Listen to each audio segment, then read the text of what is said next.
Hello everybody, I'm Phoenix Ibla, and welcome to my review or technically opinions in the whole new Zelda Breath of the Wild. Um, so I want to start off when I first heard about this game. When I first saw it, I was interested, to say the least. It reminded me of back when I heard about Skyward Sword coming out, like, ooh, I want to play this game, I want to play this game, because I loved the other Zelda games. And and it's very interesting how my viewpoint of the whole New Zelda game came out as it was getting closer to coming out.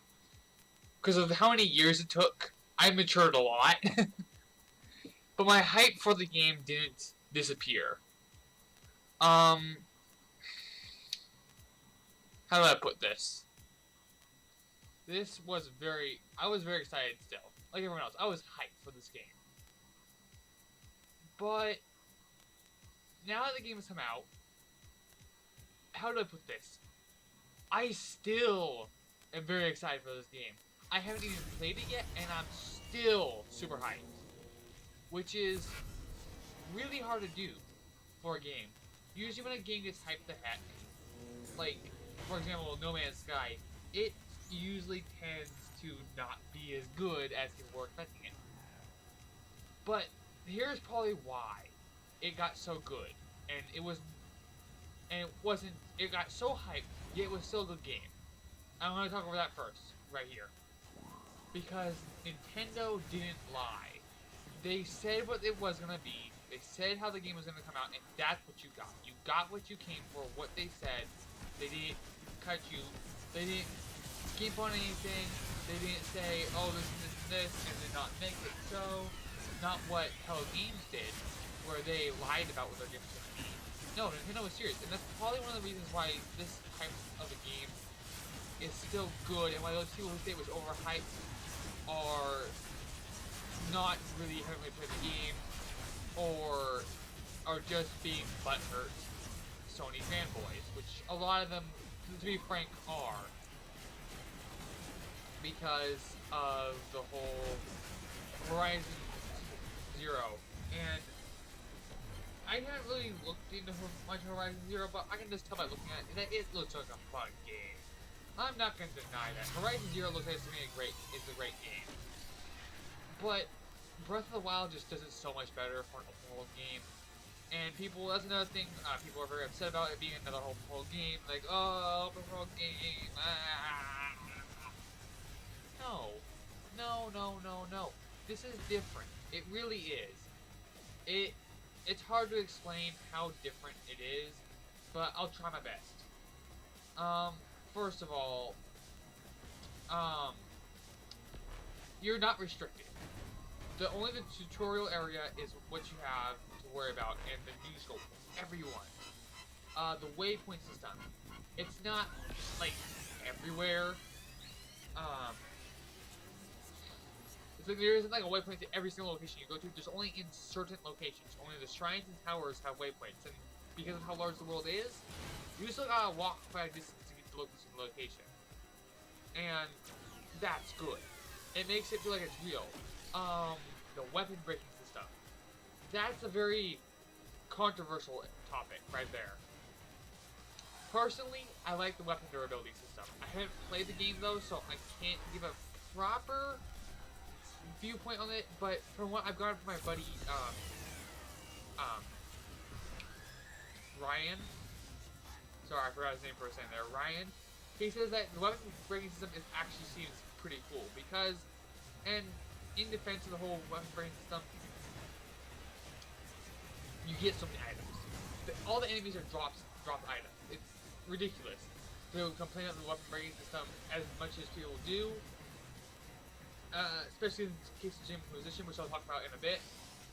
I mean, I want to transition to more what the angry reviewer said, who is a really good example of a non-biased viewpoint of the games, because he never played a Zelda game in his life. He knows very little about Zelda, and he said that he loved this game. He gave this game a 9 out of 10, which is good. It isn't a 10 out of 10, which I was hoping, but you know what? He has some legitimate complaints. One, the button mapping is what he talks about, which I have to agree. Button mapping for those people who are in from Xbox, Nintendo, fix that. You should be allowing button mapping. Secondly, the weapon breaking system, yeah. There is definitely some issue with the weapon breaking system for some people. It's too frequent, which depends on who you are, can be good or bad.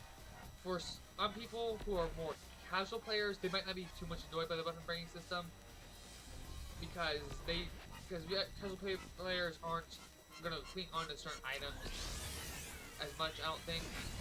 Where people who are more hardcore are gonna cling on to certain items that they're gonna require for everything or certain things. So they're gonna get upset about that. So it really depends on who you are. Some casuals might like it, some hardcores might like it. It depends on, in the end, just depends on who you are. However, now I'm going to transition to what Jim Position said. When you dock the game 3 points out of 10, just because of the weapon breaking system, there's a problem. There's an immediate problem. This is where my sort of apprehension towards Jim Sterling comes into play. Because honestly, I don't like this guy too much. I can respect his opinion though, and I'm going to disagree with him right up front. I'm not going to sugarcoat or anything. I think Jim is wrong on the whole 7 out of 10 just because of the weapon breaking. He says, I think he also mentioned that the world was empty, which I can probably pull up his review right here as I'm pulling it up. I'm going to talk more. So, the thing is that I found it really silly to say that the whole reason why you duck this game 30 points, or 3 points, is because of the weapon brittle durability system. That is dumb. And I'm about to pull up his, okay. Sorry for the interruption. Metacritic. So I'm looking at Metacritic right now. And I'm just looking at the score. So, Zelda Breath of the Wild. This didn't do really nice crit. So, look at the mixed reviews.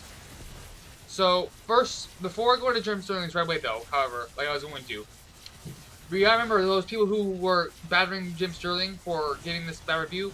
Look at Gamer.no and Slant Magazine.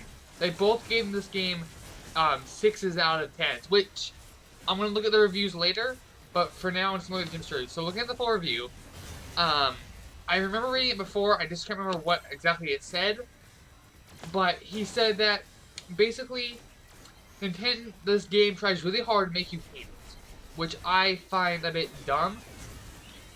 I think also, another thing is, he complained about there being it's a natural force. I think if you're gonna dock this game for anything, you should dock it for the voice acting, personally, first of all. He also complained, let's see. The difficulty system. It's not Dark Souls-like, it's just that the enemies are just being given more powerful attacks. That is a dumb reason to complain.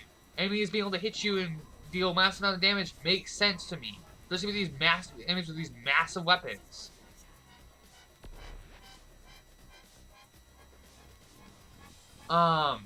Here. It's hardly surprising that people of Hyrule couldn't definitively put Ganon away, since we've now learned their swords are made of glass and wishes.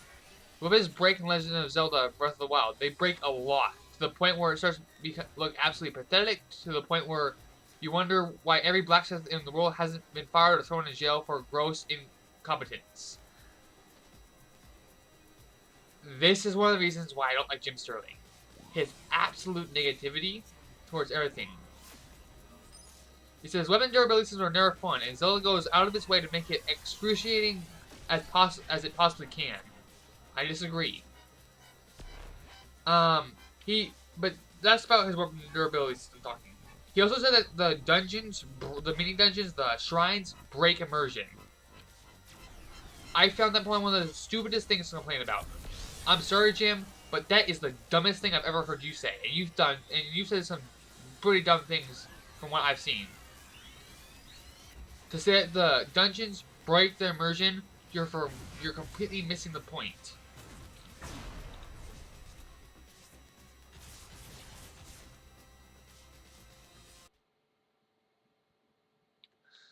Um,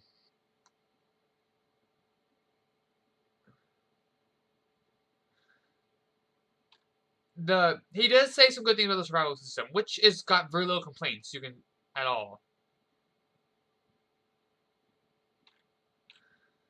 Um,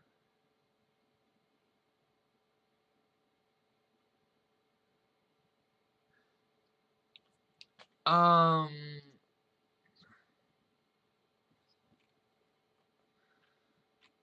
just looking through his review here. Well,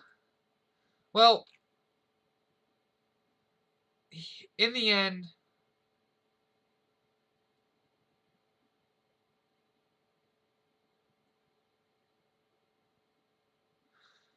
it's truly. So here's what his what he finally says in one of the last sentences. Truly, I wish I could say I understand what all the critics are raving about in this onslaught of 10 out of 10 reviews, but I don't. I see too many things getting in the way of the brilliance. Too much repetitive, busy work and full on D moves for me to say that this is even close to my favorite Zelda game, much less in the top 5. Close, but no Triforce.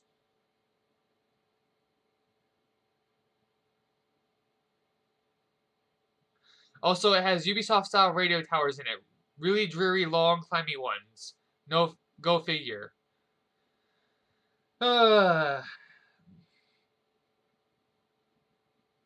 mean,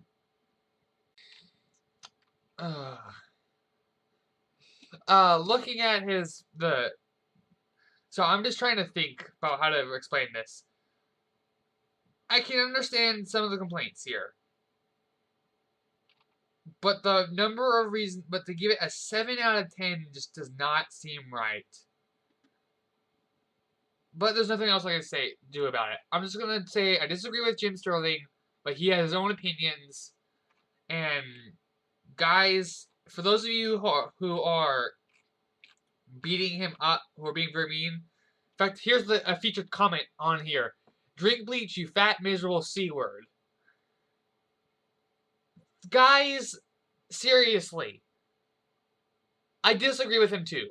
But I'm not going to go to the point where I'm going to start beating on him and being absolutely rude and inconsiderate towards him. Everyone has the right to their opinions. As much as I disagree, and I think he's being a bit harsh on the Zelda game, I can sort of understand why he's being harsh on the Zelda game.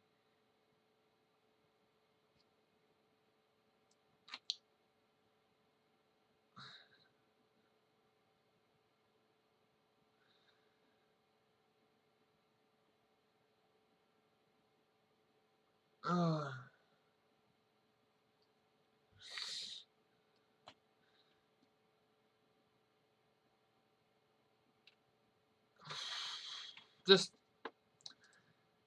trying to figure out how I'm gonna. The game, in my opinion, if I were to play it, I'm gonna expect at least an 8 out of 10 experience. Is what I'm gonna expect. I'm not gonna put myself up to expecting 10 out of 10 experiences, because when I put myself up to that, I'm gonna be disappointed if I expect a high from it. But I'm expecting a good game, a really good, great game, when I eventually play this. In the end, I think this whole crazy stuff about Jim Sterling giving this game bad reviews is just insane. As much as I don't like Jim Sterling, as much as I disagree with him at times, in the end, he's a person with his own opinions, and you gotta respect them. If you want to hate on anyone, give the guys who gave this a 6 out of 10 some flack, not Jim. But in the end, I'm just gonna say that, and from what I've seen, and from what I've seen from other reviews, from a person who's not played this game, I give it an 8 out of 10. But that's only because I haven't played the game yet. This is a pre-played game review. And you won't get my review for this game for quite a while. I don't usually do reviews in this channel, but hey, I decided to get in on it. In the end, I say this in the end, but in the end, The whole Zelda controversy thing just needs to die down. Everyone needs to calm themselves and look at this from a realistic point of view. That's all I gotta say. I hope you guys enjoyed. Don't forget to like, share, subscribe. If you do subscribe, you know what to hit. And I'll see you guys next time. Bye.